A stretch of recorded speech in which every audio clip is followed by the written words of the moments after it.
Дүние кезек, қайрымымен қатысы, қайда деп, кім деп жүрегі жанып пәккісі.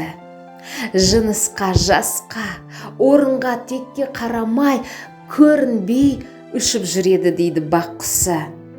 Мұратын танып қариядан да, жастан да, қанаты талып дариядан да, тастан да жоғары.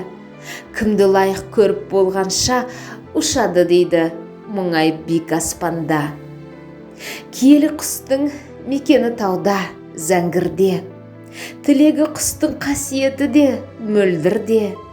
Көңіліне жаққан біреудің барып басына, көрінбей ғана қонады дейді ол бірде.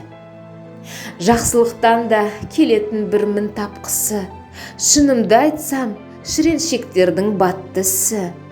Самолет қой, аэропортына жетпеген, адамын таппай адасып қонған бақ құсы. Бақ құсы қонса, құядай сонда сыйын өсер, өзі де сезбей сол адам сұлу күй кешер. Адамын тауып адаспай қонған бақ құсы талантты ақынның өлеңдерінде үйлесер.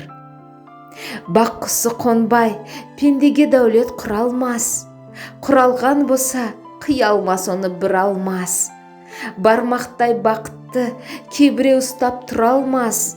Ақылың болса тілектес әрбірісіңе ел, орынсыз болса тілегіңді кім түсінер. Ұшырып алмай аялап ұстай білсе екен, басына бірдей бақ құсы қонған кісілер.